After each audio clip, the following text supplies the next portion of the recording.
a very special moment. It's a special moment in the history of Curaçao and of Sint Maarten.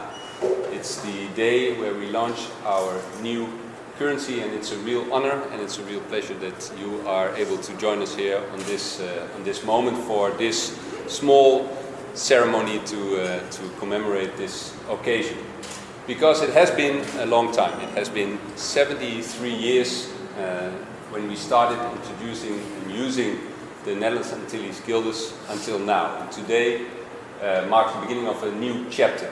We are going to say farewell to the Netherlands Antilles guilders that has served us well, and we're going to say welcome to the Caribbean guilder. And we're going to bid farewell to the Netherlands Antilles guilders like we bid farewell to the country Netherlands Antilles in 2010, 15 years ago. So it has been a long journey. It has been a lot of work to get where we are today, where we introduce a safe, reliable, but also a currency that is recognizable for the people of Sint Maarten. Because a new currency is much more than just a means of payment. It is really a symbol of trust. It's a symbol of trust in the people of Sint Maarten. It's a symbol of trust in the institutions of the country, Sint Maarten, and that means it's a symbol of trust in each other. And so when we have this long journey, it's also important and to recognize those that have come a long way with us on this journey and helped us with the hard work that had to be done.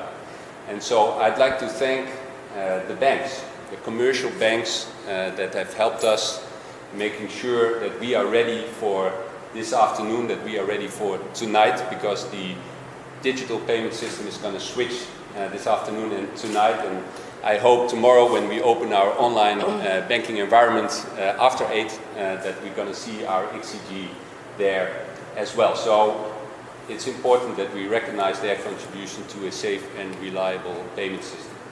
I also would like to thank the members of the media. They have helped us reach out to the public, inform and educate the public. And I would also like to thank the colleagues of the central bank. Many colleagues have been involved. But I think it's only fair to say that we can take a moment to recognize those of the XCG project team, because I think normal working hours are a relic of the past for them. I hope they can still remember how that feels. So we have 2 of those members with us here in Sint Maarten, the director, Raquel Lover-Wong, and also communication expert, Lonneke Reinaerts is with us here today. So thank you very much for the hard work. I also want to take a moment to thank our supervisory board. Mr. Rogers is here, but also Mr. Ahmed Bell. And before Mr. Adjamu Beli, now the governor, thank you very much for your guidance, for your support in work, in word and deed. And so we're almost there. The world is actually watching in the sense that we have been nominated for, I think, the most excellent currency. So it's not only the design, but also the features of the currency by the International Association of Currency Affairs, and we are hoping that next year when there's a competition for banknotes we will also be nominated there, and so I think that is something noteworthy. And so with this we come to the moment where I would like to thank the Minister for your support. We wouldn't be here at this moment when you wouldn't have supported us and got to the point where we are today, so thank you very much. I have a small token of appreciation to symbolize this and so yeah, I'll take it out because then you can immediately see it. So thank you very much. It's for your desk. I hope you can appreciate it. So thank you very much. And now I will pass the floor in 1 minute to you to say a few words, but I also would like to then, just to explain, to invite you to do the first exchange of Netherlands Antilles Guilder to Caribbean Guilder, and that will be the first moment when the banknotes will be in circulation in Sint Maarten, and that's a momentous occasion, so we're looking forward to that. And with this, please, Minister, I'll pass the mic to you. Thank you. On October 10, 2010, the Netherlands Antilles was dissolved. giving rise to St. Martin and Curacao becoming autonomous countries within the Kingdom of the Netherlands, while the remaining 3 island territories of Bonaire, St. Eustatius, and Sable were incorporated into the Netherlands as a so-called public entities, which we now commonly refer to as the Best Islands. St. Martin and Curacao joined together in a monetary union that allowed them to share a central bank and a common currency. The 2 islands decided to keep the Netherlands Antillean guilder as legal tender. This led to critics pointing to the fact that we were only using the currency of an entity that no longer exists. Fast forward to today, almost 15 years after the disintegration of the Netherlands Antilles, we are witnessing the official introduction of the Caribbean guilder that will replace the Antillean guilder. However, I must acknowledge the fact that critics have been at it again, asking why is it necessary to make the change, and claiming that it is a waste of money, especially since the new currency can only be used on Curacao and St. Martin. You can't even use it in Marigot, I've heard some people say. This reminds me of the fable of the man, his wife, and their donkey. Due to time constraints, I would rather not retell the entire story here, although there are several variations of it. In one, the wife is replaced by the son. Whichever version you are familiar with, the moral of the story is that if you try to please all, you will end up pleasing none. In fact, it is worse than that. The fabled donkey, which was going to be sold at the market, drowned when it fell over a bridge. In other words, the man, the wife or son, were left without the donkey in the end.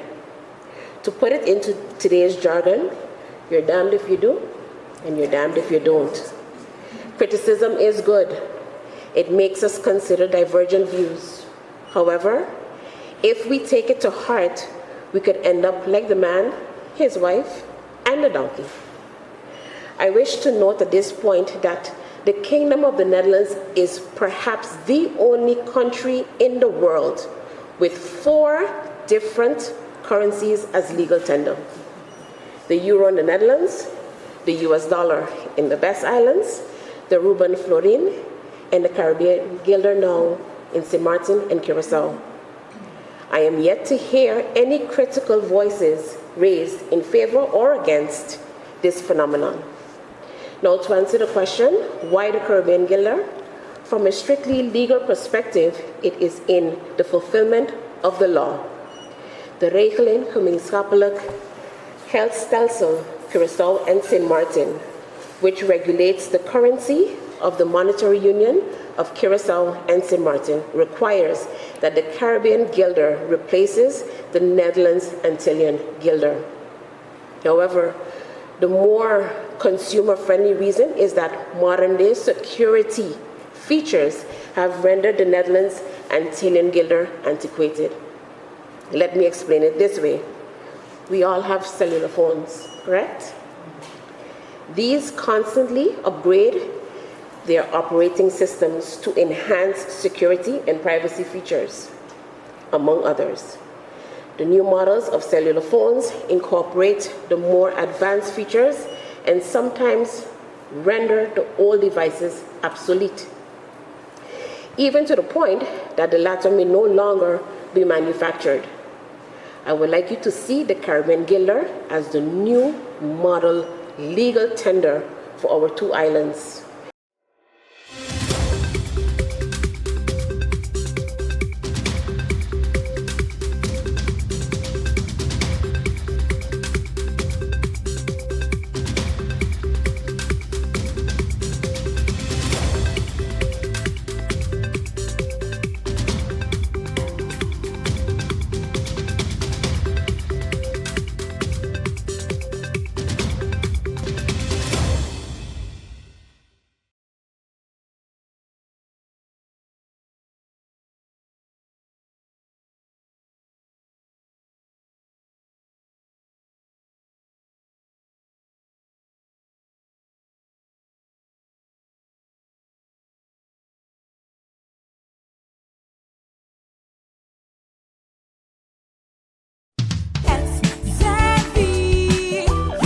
social and health insurances. SZV, your social and health insurances. Are you SZV insured? Do you have a valid medical insurance status? SZV is cardless. Request your My SZV account today and enter the virtual office of SZV. Go to szv.sx and sign up now. SZV, yeah, your social and health insurances.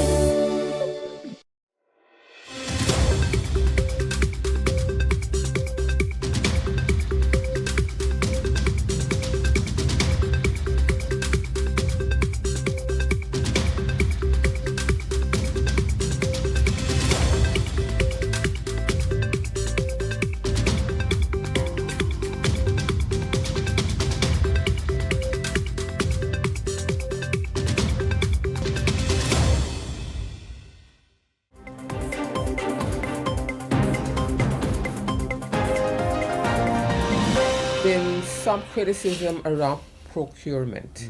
What would you say to those who feel that a process is unfair, especially to local companies?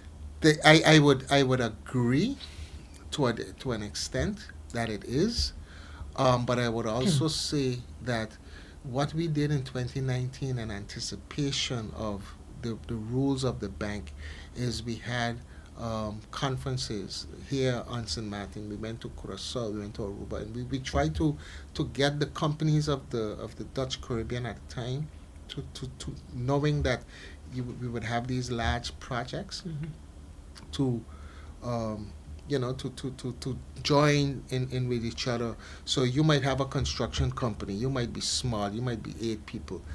Another guy might have an electrical company, he might be 5 persons. Another guy might have a plumbing company, he might be 6 persons. You bring those together, you make one venture, joint venture, and then you get an accountant, you get a law office to come and support that venture to say, we are going to go after these projects. And then if you think about what we said earlier, Valerie, in terms of where the project started to where we are now, we didn't do everything up front. So we got projects today that is still going out on bids, that if a company was looking at developing itself to take advantage of these things today, they would have had 6 to 7 years to do this. So it's quite difficult for me, who sit in the position that I sit in, to hear that a person would say things are not fair when we know what it is 6 years already, and we've encouraged them to do so. We're going to do it again. We have another training coming up in the next couple of weeks. We'll publicize it, and we want companies to, small, medium companies on St. Martin, to come together, because a number of companies on St. Martin got a lot of work in this trust fund, I could tell you. Really? Okay. So it's not about just companies from abroad. Of course, you have those the airport, and those bigger projects that has companies, international companies that won those bids. But there's a lot of companies on the island that won bid within the trust fund, like a couple $1 million in terms of the the size of the project. How did the NRPB ensure that locals got a fair chance at the bidding or winning contracts? Well, the thing about winning a contract is always a competition. See, you have to bid. It's done very transparently. It's done very fairly. It's the system of awarding a bid to a contract to a company that would have won a bid is one where it's an open international process that the World Bank uses. So you can't say, but the fact that a company would have to mobilize to come here, you have local companies have advantage over them because they're already established here. So imagine, like I said, imagine 4 or 5 Smaller entities come yeah. together and say, listen, you focus on that area, I focus on this. You go ahead and you do your work, but for this bid, we're going to come together, we're going after that 3 million, 5 million, whatever it is. You have a great chance of winning a bid like that, because what you have, the company who needs to come to the island, establish on island, because when the companies that win a bid on on one of our projects have to establish on St. Martin.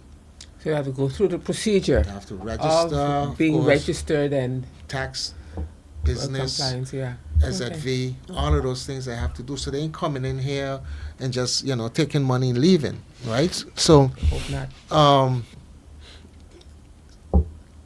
so our local companies already have that. You already established, so you don't need to go in and register by SZV, etc. again.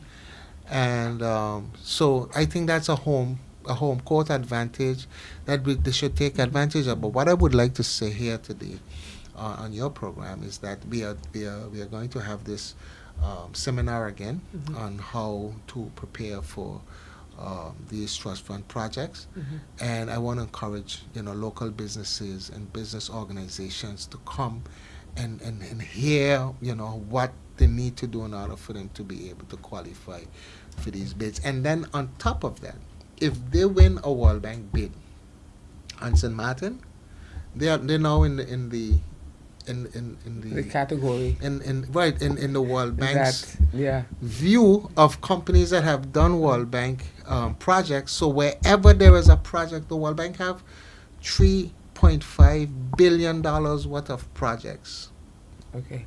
right now active in the Caribbean.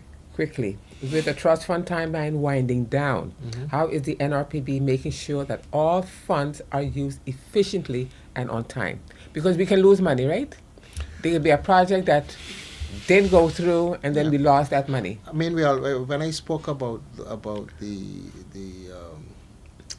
war and COVID, that's time lost. We're not going to get that back. No one knew what 2025 would look like in 2017 or 18. We don't know what 2028 is going to look like, because when you look at the world today, you listen to the news, you look at the geopolitics, you realize that we are but a speck, right? America is putting levies and putting all kind of tariffs on everything that moves. And what do we do here? We consume, we import everything, right? So basically we don't know what it is going to do to the trust fund. So again, what government has to do, and what we are doing, is we're having dialogue, we're having conversation with the government of the Netherlands, and we're looking at different ways that we can be ahead of that curve.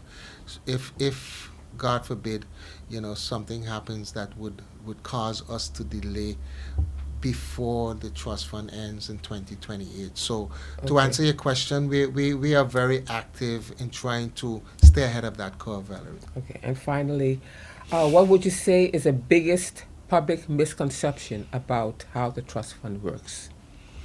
What is the biggest public misconception? I am so focused on what I'm doing right now in terms of trying to execute this trust fund on behalf of the government of St. Martin, that I don't pay much attention to the noise that I would call it outside. Yeah. But I would say that what we try to do as an institution is to make sure that every dollar that is spent is spent properly. And we have now for the last 6 years have unqualified audits, so clean audits, and that does not just happen. That happens because we are very much diligent in the way that we execute what we do. We manage the projects properly. It's not easy, and I my person already is someone that I always think of myself in working with very high standards and ethics. So I think I am privileged to have this position on behalf of the country that I was born, the country of my birth, to help with its development. So that to me, just to know that we have this opportunity to do things that we are doing right now, to the extent where the next generation or generations to come would benefit from, is something that I don't take lightly.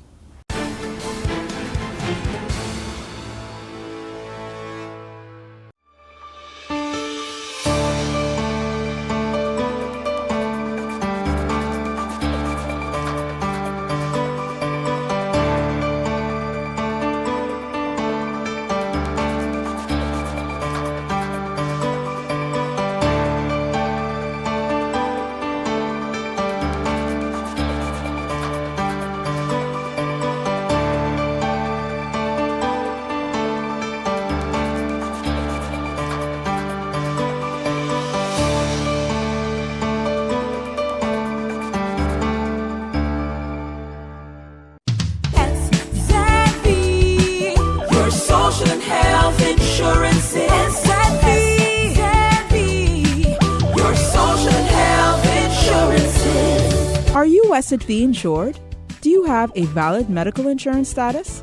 SXV is cardless. Request your My SXV account today and enter the virtual office of SXV. Go to sxv.sx and sign up now. SXV, yeah, your social health insurances.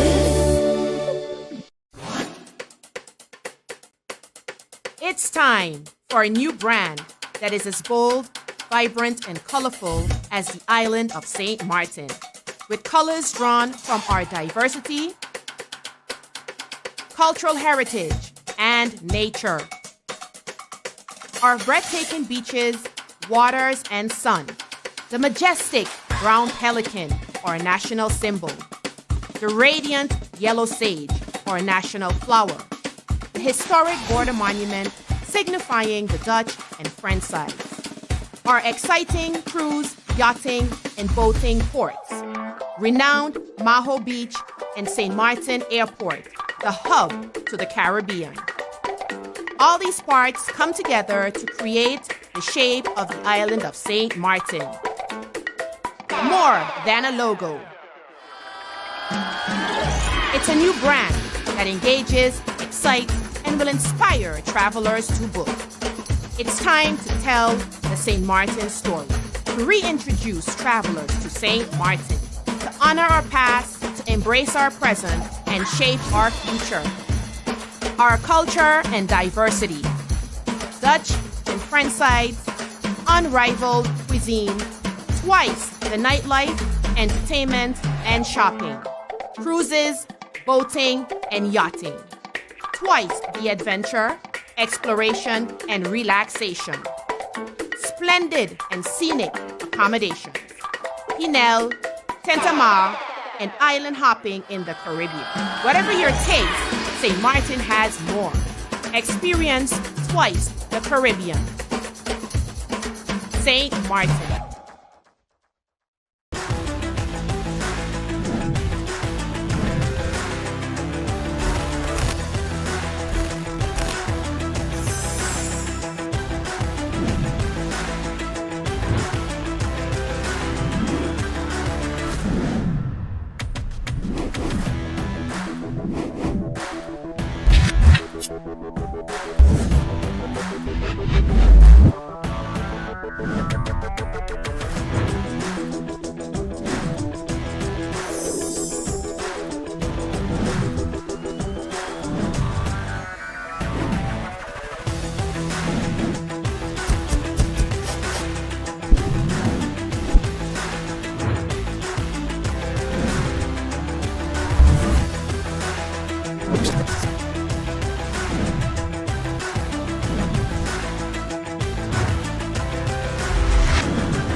Now, as it pertains to the function book, I will share that at the Mental Health Foundation, we have various departments.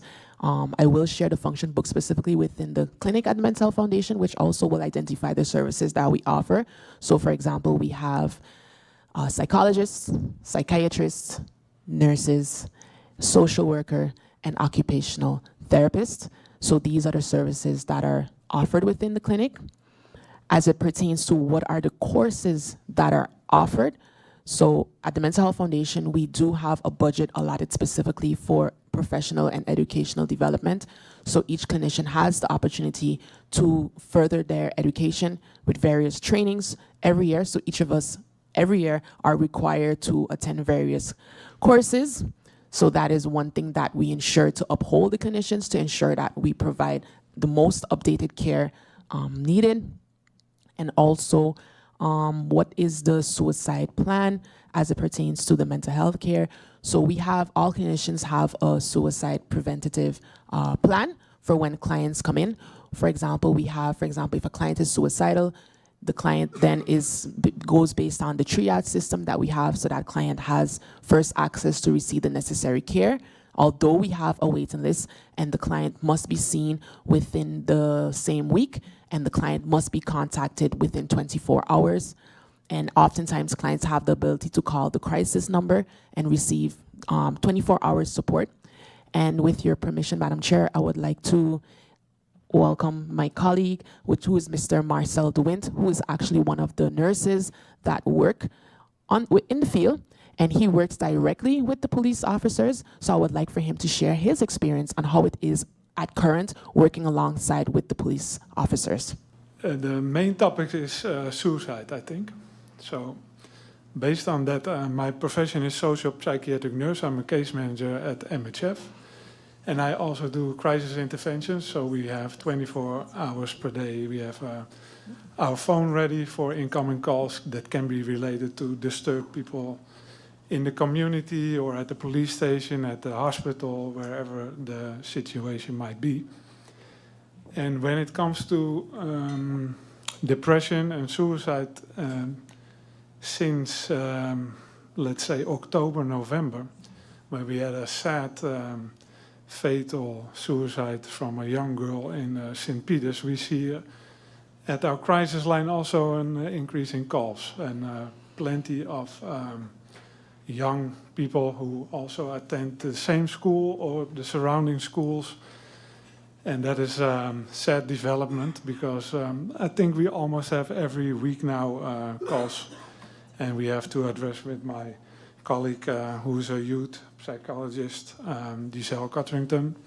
We have to manage together with the children and the family and the schools to reduce those depressed feelings and the other topics that they are stressing with.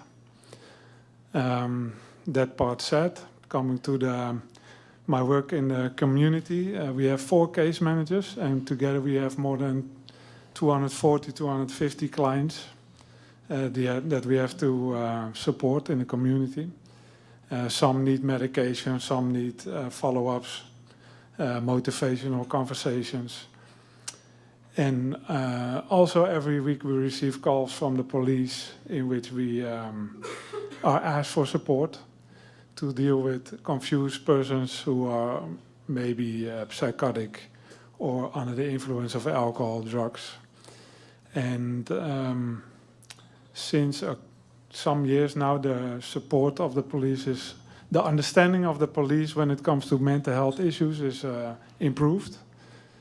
That comes because we had some mutual trainings about it.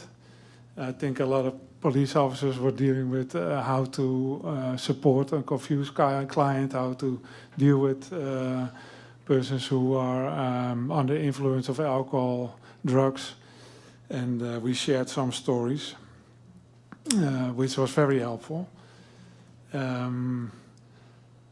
There are times that our safety is at concern because the client is confused and might react aggressive and want to attack me as a nurse or family members, and then we would ask the police to restrain the client. However, they are not always obligated to hold the client, and then there comes friction of the responsibilities of both parties, we as mental health or the police. And that is an ongoing topic that is addressed, I think, every week. And that is a very important question because we do not feel safe all the time. And the police cannot always, by law, do the things that are needed at that moment. And that is, in our opinion, restrain a client with force. It's a lot of words, but... And I think we can talk for an hour further, but...